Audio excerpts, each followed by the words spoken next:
మేషరాశి.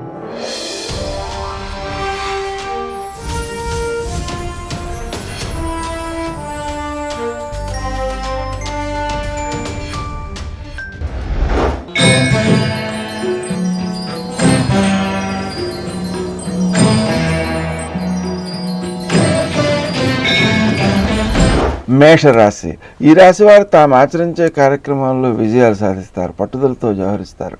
కానీ ఖర్చు చేసేటప్పుడు పెట్టుబడులు పెట్టడం కోసం, వ్యాపారాధికంలో పెట్టుబడులు పెట్టడం కోసం ప్రయత్నం చేయడం ద్వారా నష్టపోయే అవకాశం ఉంది. ఆ కారణంగా మీ సంతృప్తి కోసం, మీకు ఆనందం కోసం ఖర్చు చేయవచ్చు, కానీ ఆశతో చేసేటువంటి ఖర్చులు మాత్రం నష్టాన్ని ఇచ్చే అవకాశం ఉంది. స్నేహ సంబంధాలు వృద్ధి చెందుతాయి. వృత్తి స్థానంలో అనుకూలమైన ఫలితాలను సాధించగలుగుతారు. మానసికంగా మాత్రం ఆందోళన కొంత చోటు చేసుకునే అవకాశం ఉంది. ఆ ఆందోళనను అధిగమించడం కోసం కూడా మీ ప్రయత్నాలు సత్ఫలితాలను ఇచ్చేవిగా ఉంటూ ఉంటాయి. స్నేహ సంబంధాలు వృద్ధి చెందుతాయి. శత్రువులు మీరు అపకారం చేయలేరు.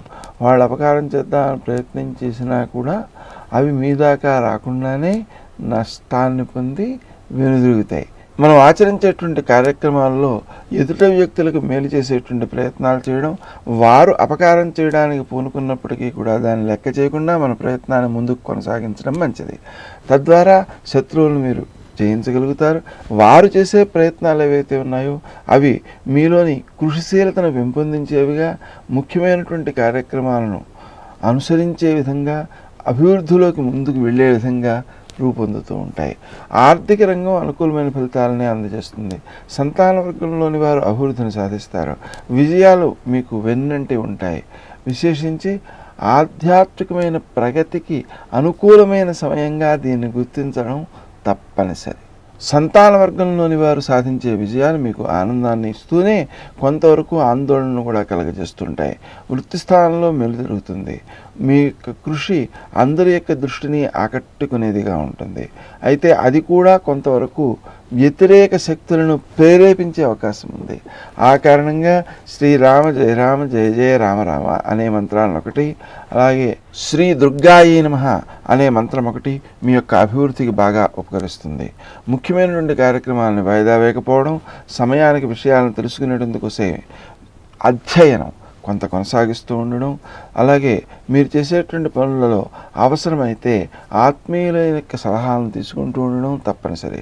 ముఖ్యమైన కార్యాలను వాయిదా వేయకపోవడమే సర్వదా శ్రేయస్కరం. బంధువర్గీయుల నిమిత్తమై, ఇంట్లో వారి నిమిత్తమై మీరు చేసేటువంటి ఖర్చులు వారికి సంతృప్తినిచ్చేవిగాను, మీకు ఆనందాన్ని ఇచ్చేవిగాను ఉంటాయి. నూతన ప్రదేశాలను సందర్శించే అవకాశం ఉంది.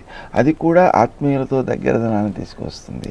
ఎదుటి వ్యక్తికి యొక్క అవసరాన్ని గుర్తించి ప్రవర్తించడం ద్వారా మీ యొక్క కృషి, మీ యొక్క గౌరవము కూడా సత్ఫలితాలను ఇచ్చేవిగాను, ఎక్కువ కాలం వృద్ధి చెందేవిగాను ఉంటాయి.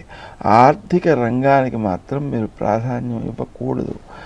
ఈ ముఖ్యమైనటువంటి పనుల విషయంలో ఇతరుల యొక్క, ఆత్మీయుల యొక్క, మిత్రుల యొక్క సహాయ సహకారాలతో పనులేవి అడ్డావు.